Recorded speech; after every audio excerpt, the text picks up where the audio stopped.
하는 것입니다. 자, 이제 19장을 보시겠습니다. 다윗과 요나단의 관계입니다. 이제 사울이 극도로 이제 그 다윗을 미워하게 합니다. 미워해서 죽이려고 결심을 합니다. 근데 그것을 이제 지켜내는 것이 요나단이죠. 서로 언약을 했다고 그랬죠.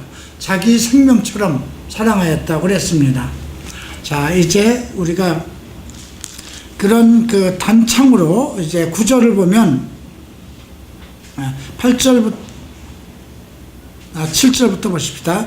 요나단이 다윗을 불러 그 모든 일을 알게 하고 그를 사울에게 인도하니 그가 사울 앞에 여전히 있으리라. 전쟁이 다시 있으므로 다윗이 나가서 블루셋 사람들과 싸워 그들을 도륙하며 그들이 그 앞에서 도망하니라. 사울의 손에 단창이 있었고 수금을 탈 때에 단창이 이걸 던지고 그런 일들이 나옵니다. 근데 결국은 죽이려고 했을 때 이제 그 사울의 딸 미갈이 지켜내죠. 11절을 보면 미갈이 다윗에게 얘기합니다. 오늘 밤 당신이 피하지 않으면 내 아버지가 당신을 죽일 것입니다. 그렇게 하고 이제 우상을 하나 만들어서 침상에다가 넣고 머리털로 이렇게 위장을 하고 그리고 다윗을 이제 멀리 도망시킵니다.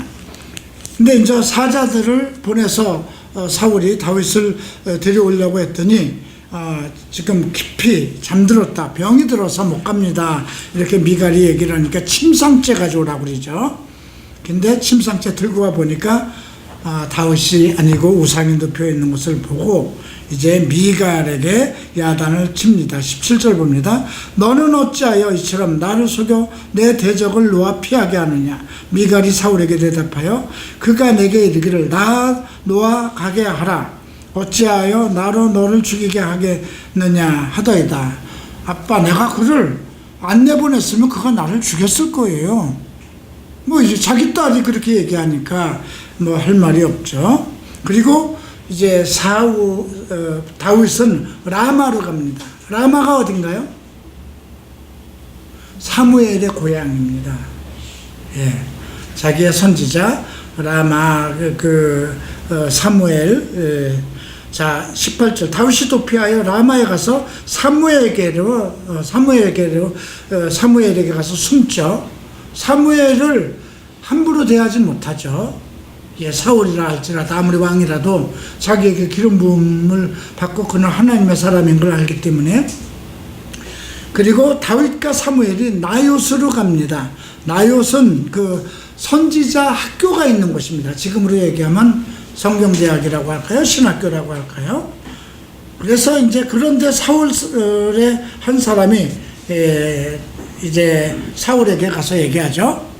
그가 다윗이 라마 나요스에 있습니다. 했더니 사람을 잡으러 보냅니다. 근데 사람을 잡으러 보내면 그곳에 이제 선지자 무리에 예언하는 것과 또 사무엘이 그들의 수령으로 선 것을 볼 때 하나님의 신이 사울의 사자들에게도 임하니 그들도 예언한다. 사무엘하고 이제 다윗이 같이 서 있고 거기에 있는 이제 선지자 후보생들이 같이 있는데 그들이 막 예언을 합니다. 근데 그를 잡으러 간 사람들도 거기에 딱 들어서기만 하면 같이 예언을 하는 그 특별한 성령 체험을 하는 거죠. 그래서 결국은 잡아들이지 못합니다. 자, 그런데 이제 그 24절에 보면 아주 희한한 23절 24절에 보면 특별한 일이 생기죠. 사울이 라마 나요스로 가니라. 하나님의 신이 그에게도 임하니 그가 라마 나요스에 이르기까지 행하며 예언을 하며 막 예언이 사울에게 쏟아지는 거예요. 그가 또 옷을 벗고 사무엘 앞에서 예언을 하며 종일종일 벌거벗은 몸으로 누웠더라. 막 예언을 하고 하나님의 성령이 임하니까 막 못 견뎌서 옷을 다 벗었는가 봅니다. 그러므로 속담에 이르기를 사울도 선지자 중에 한 사람이냐? 비아냥거린 거죠. 자, 20장까지 가겠습니다. 죽이려고 아주 결정을 합니다. 그런데 이제 다윗이 라마 나요스에서 도망하여 요나단에게 옵니다. 그리고 자기 친구인 요나단에게 화소연하는 거죠. 야, 내가 너희에게 뭐라고, 너희 집안에 뭐라고, 너희 아버지 그 사울에게 뭘 했길래 나를 이렇게 죽이려고 하느냐? 내 생명이 뭔데 나를 찾으려고 하느냐? 그러니까 요나단이, 야, 아버지는 내게 섬기는 것이 없거든? 그러니까 내가 절대로 너를 죽이지 않을 것이다. 근데 이제 3절 마지막 절을 보면, 진실로 여호와의 사심과 내 생명으로 맹세하노니 나와 사망의 사이는 한 걸음이다. 너는 그렇게 얘기하지만 나는 곧 죽음이야. 언제 죽을지 몰라. 이렇게 얘기하는 거예요. 요나단이 다윗에 내 마음의 소원이 무엇이든지 내가 너를 위하여 하리라. 그랬더니 이제 나를 살려달라. 나를 어디에다 감춰달라. 이런 거죠. 다윗이 내일 월삭인데, 월삭은 한 달에 한 번씩 있는 매월, 그러니까 새 첫날이에요. 매월 그 초순에 지키는 절기예요. 내가 이제 내일 가족이잖아요. 미갈이 그 사울의 딸이 자기의 아내고 하니까 그 한 달에 한 번은 무조건 왕 앞에 가야 해서 가족들이 함께 제사를 지내야 되는 거예요. 근데 만약에 가면 식사를 같이 할 때에 결국은 나를 죽일 것이다. 그러니 이제 내 부친이 만일 나를 자세히 묻거든 그때 너는 가서 다윗이 자기 성 베들레헴에 급히 가기를 원했기 때문에 내가 그렇게 승인했습니다. 이제 그 다윗도 온 가족이 1년에 한 번씩 하나님께 제사를 드리는데 마침 그날이 돼서 다윗을 보냈습니다. 이렇게 얘기를 해달라고 이제 다윗이 제안을 합니다.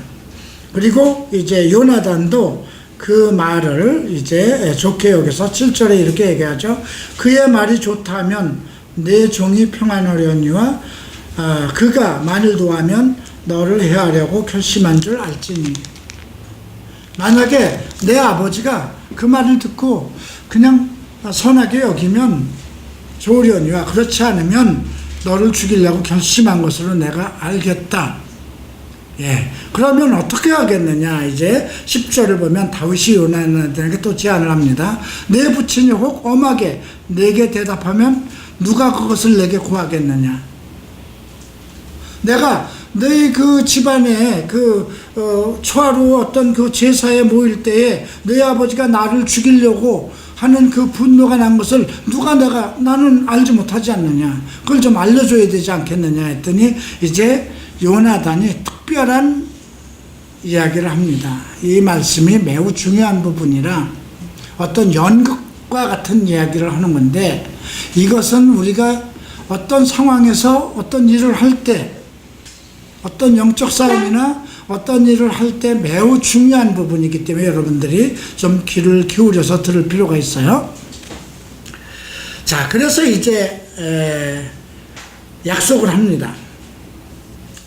자, 12절. 요나단이 다윗에게 이르되 이스라엘 하나님 여호와께서 증거하시니며 내가 내일에 모레 이맘때에 내 부친을 살펴서 너 다윗에게 대한 의향이 선하시면 내가 보내어 내게 알게 하지 않겠느냐. 그러나 만일 내 부친이 너를 해하려 하거나 내가 이 일을 내게 알게 하여 너를 보내어 평안히 가게 하지 아니하면 여호와께서 나 요나단을 이게 벌을 내리시고 또 내리시길 원하노라. 여호와께서 내 부친과 함께 하신 것 같이 너와 함께 하시길 원해. 나는 하나님께서도 내 아버지에게 함께 하셨던 것처럼 너에게도 그런 평안이 있기를 원하였기 때문에 그래서 너는 나의 사는 날 동안에 여호와의 인자를 내게 베풀어서 나로 죽지 않게 할 뿐 아니라 이제 모든 대적들에게서 너를 지켰다는 그 언약을 하는 것입니다. 자, 17절 보죠. 요나단이 다윗을 사랑함으로 그로 다시 맹세케 하였으니 이는 자기 생명을 사랑한 것 같이 그를 사랑하였다. 이렇게 기록되어 있고요. 요나단이 다윗에게 이르다. 내일은 월삭이다. 한 달에 한 번씩 첫째 제사를 드리는 날인데, 자, 그 자리에 내가 없으면 내가 없는 것을 우리 아버지 사울이 얘기할 것이다. 그러면 너는 사흘 있다가 빨리 내려가서 그 일이 있던 날에 숨었던 곳에 이르러 에셀 바위 곁에 서라. 에셀 바위라는 곳이 특별한 지역에 있었던 것 같아요. 예, 그게 출발선이라는 뜻이라고 합니다. 출발의 바위라는, 그런 에셀의 바위는 출발의 바위라는 뜻을 가지고 있다는 거죠. 너 거기 가서 서 있어. 그러면 내가 관역을 쏘리함 같이 화살 셋을 그에게 쏘고 아이를 보내어 살을 찾으라 하면 내가 짐짓 아이에게 이르기를 보라, 살이 내 이편에 있으니 가져오라 하거든 너는 돌아올지니 여호와께서 사시거니와 내가 평안히 무사할 것이요. 아이에게 이르기를 살이 내 앞편에 있다거든 내 길을 가라. 여호와께서 너를 보냈음이라. 너와 내가 말한 일에 대해서 여호와께서 너와 나의 사이에 영원토록 계시니라. 근데 상황을 보세요. 지금 41절에 보면 이런 말씀이 있어요. 아이가 가고 이제 화살을 보낸 후에 아이가 가니 다윗이 곧 바위 남편에서 일어나고 땅에 엎드렸다가 3번 절한 후에 피차 입맞추고 같이 울되 다윗이 심히 더욱 심하게 울었다 그러죠. 서로 만날 수 있는 장소예요. 그죠? 그럼 도대체 왜 말로 하지? 그치, 야, 아무래도 안 되겠다. 우리 아버지가 너 정말 죽일 마음을 가지고 있으니까 안 되겠다. 너 떠나라. 그렇게 포옹하고 보내야지. 뭐 이렇게 화살을 쏘고 오는 그런 연극과 같은 이 내용이 왜 들어가 있느냐 이거예요. 그죠? 지금 41절에 보면 이제 이 상황이 끝나고 나서 다윗이 딱 서니까 요나단이 가서 같이 부둥켜 안고 입 맞추고 보낸 거거든요. 그리고 사전 약속을 한 거예요. 내가 내 아이와 데려가서 화살 셋을 가지고 쏠 것인데 아이 옆에다가 화살을 쏘고 야, 네 앞에 있는 거 화살 아니야? 그러면 그걸 가지고 아이는 돌아올 거죠. 그리고 아이의 머리 위로 화살을 쏘면서 야, 네 머리 위로 가지 않았느냐? 근데 아이는 모르는 거예요.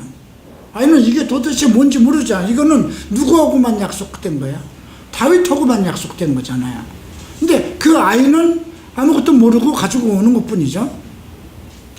자, 그런데 이제 사울이 이제 장면을 이제 27절 이후부터 보면, 예, 이제 그날 월사하게 돼서 오늘 식사에 왜 안 나왔냐 이렇게 사울이 묻죠. 그러니까 예, 베들레헴에 가기를 간청했습니다. 그 1년에 한 번씩 그 가족 제사가 있는데 간청을 해서 그냥 내가 보냈습니다. 예. 그 29절에 나로 가게 하라. 우리 가족이 성에서 제사할 일이 있으므로 나의 형이 내게 오기를 명하였으니 내가 내게 사랑을 받거든 나로 가서 내 형들을 보게 하라 했으므로 내가 왕의 식사 자리에 오지 아니하였나이다. 그가 사울이 요나단에게 노를 바라요. 그에게 이르되 폐역부도한 계집의 소생아, 내가 이새의 아들을 택한 것이 내 수치와 내 어미의 벌거벗은 수치됨을 내가 어찌 알지 못하랴. 그리고 그 아들에게 아들을 죽이려고 33절을 보면 창을 던져서 치료합니다. 요나단은 아버지 그 다윗을 죽일 일까지는 아니잖아요. 이렇게 얘기를 하니까 단창을 던집니다. 그때서야 아버지가 결국은 다윗을 죽이려고 작정을 했구나 하고 이제 식사를 물리고 이제 35절에 작은 아이를 하나를 데리고 나갑니다. 그리고 나서 어떻게 하는가 보십시다.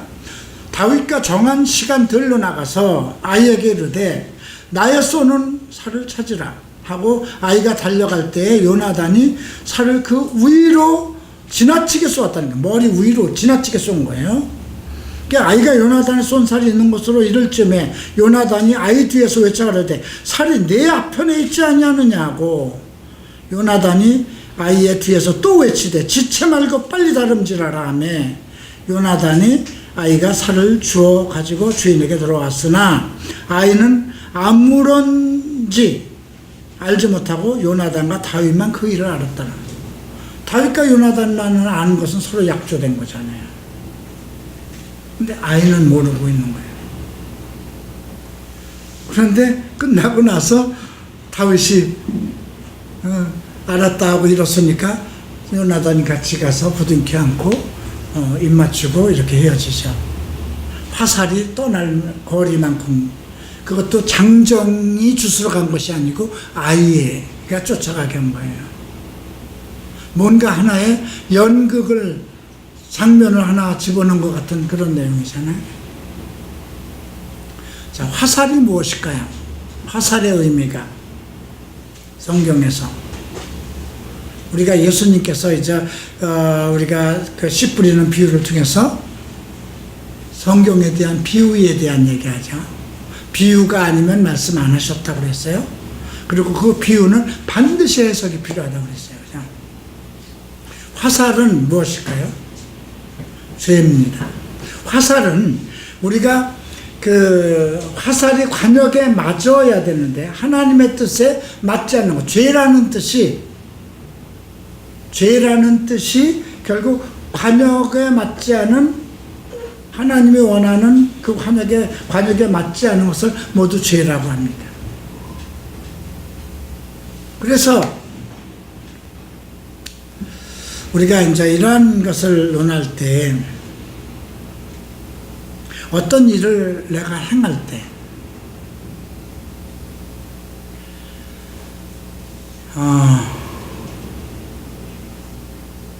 이게 죄인 줄 알고, 죄인지 아는데, 그게 죄인지 어느 정도 알았으면 그걸 지고 와야 되잖아요. 그죠? 서로 지금 다윗과 요나단은 서로 아는 내용이에요. 계시나 마찬가지예요. 근데 지금 아이는 모르고 있어요. 근데 여러분들이 어떤 일을 할 때 나중엔 이거 잘못했구나 하는 건 느끼죠. 일이 다 잘못됐구나. 중간에는 몰라요.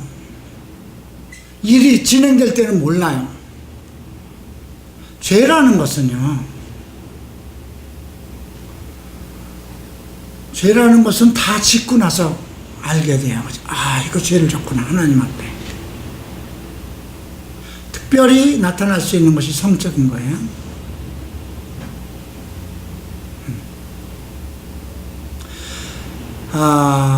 그런데 예수를 믿는 사람들은요, 하나님을 믿는 사람들은 이거 죄인지 알고 있어요. 죄인지 알면서 지금 그 화살이 완전히 꽂히기 전에, 내가 어떤 죄를 저지르기 전에 중간에서 그걸 멈춰야 되잖아요. 그죠?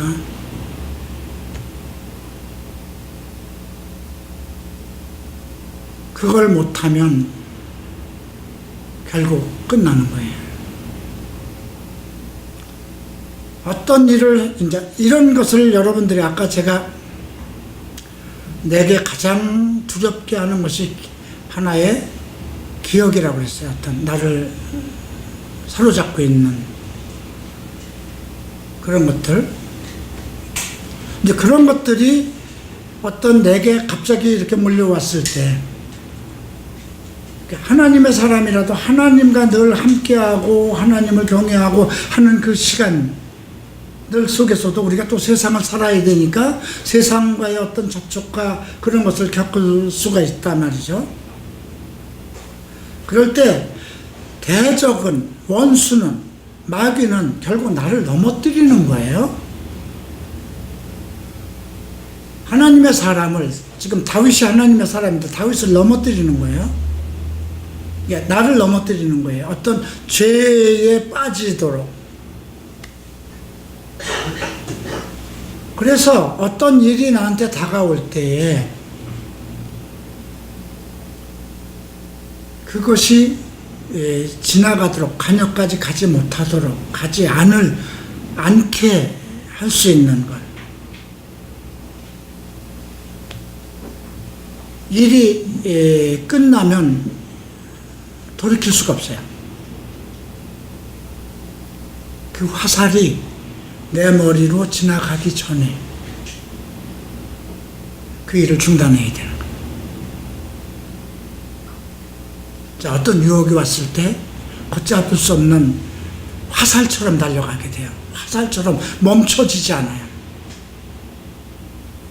그때 그것을 막을 수 있는 거, 내가 막아야 되는 거거든. 누가 안 막아줘요?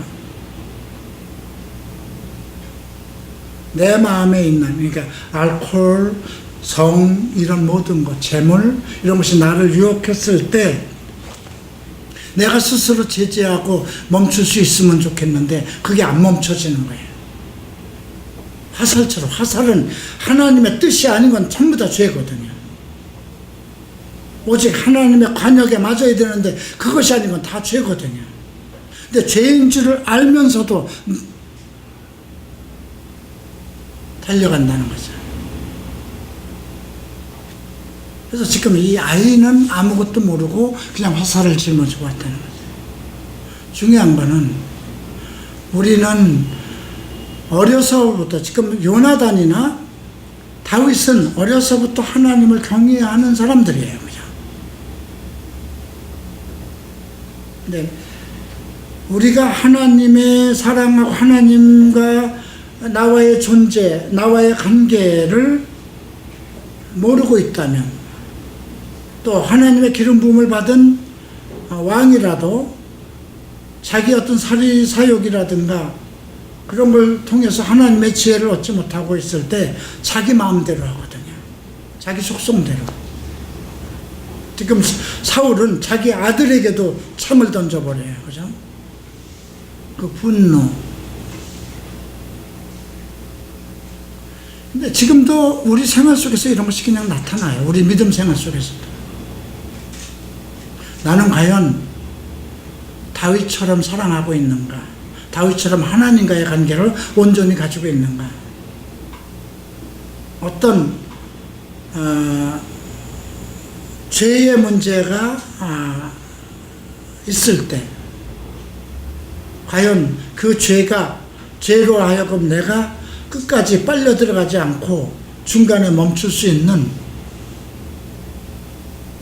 그래서 어떤 일들이 이렇게 발견될 때 가끔 이 말씀을 가끔 생각을 해요. 화살이 내 머리 위로 지나갔구나. 아차할 때. 그랬을 때 저는 그런 생각을 해요. 정리를 해요. 그건 어쩔 수 없는 나의 잘못이 되니까 회개해야죠. 주님, 잘못했습니다.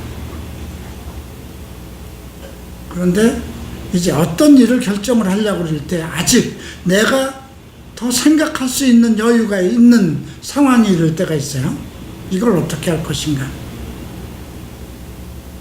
그건 내가 어떤 감정에 휩싸이면 안 되는 문제예요. 지금 사울처럼 감정에 휩싸이면 그냥 문제가 되는 거예요. 그래서 사울의 지혜, 하나님과 함께함으로 하나님께서 늘 지혜를 줬다는 거죠. 우리 생활 속에서도. 목회에도 마찬가지예요. 그래서 어떤 문제가 생겼을 때 이것이 아직 내 머리로 날아가지 않고 내가 멈출 수 있는 그 상황에 있을 때 자기의 지혜로 하지 말고 어떤 상황에도 분노하지 말고 하나님의 지혜를 구해야 됩니다.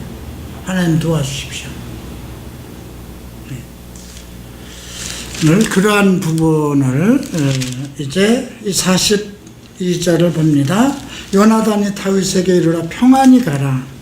우리 두 사람이 여호와의 이름으로 맹세하여 이르기를 여호와께서 영원히 나와 너 사이에 계시고 내 자손과 내 자손 사이에 계시리라 하였느니라. 다윗은 일어나 떠나고 요나단은 성에 들어오니라. 아비는 비록 다윗을 미워했고 죽이려 했지만 자식대에서 어떤 이제 화평을 이루는 그런 언약을 맺죠. 자, 그래서 오늘 여러 가지 지금 17장부터 여러 가지 상황이 있었지만 중요한 것은 우리가 살펴볼 것은 어떤 문제가 발생됐을 때 내가 어떻게 해결해 나갈 것인가. 결국 여호와의 지혜로 해결해야 된다는 것이고 그 여호와의 지혜는 항상 내가 하나님과 함께 했을 때 이루어진다는 것이죠. 예. 만약에 기름 부음을 받고 목사를 할지라도 그가 자기의 욕심과 자기의 어떤 것을 추구하고 하나님의 말씀을 거역해 나가면 그에게 악신이 임할 수도 있다는 것입니다. 기도하고 마치겠습니다. 존귀하신 주님, 사울과 요나단과 같은 정말 하나님을 신실히 섬기는 그런 믿음을 허락하여 주시옵소서. 어떤 상황에서도 하나님만 두려워하는 성도가 되게 하소서. 어떠한 문제가 생길 때 개인적인 문제든 세상적인 문제든 자기 안의 문제든 화살이 떠나기 전에 멈추게 하소서. 어떤 일로 인해서 나로 인해서 범죄가 드러나지 않도록 그러한 지혜를 구하는 성도가 되게 하소서. 감사하며 예수 그리스도 이름으로 기도합니다.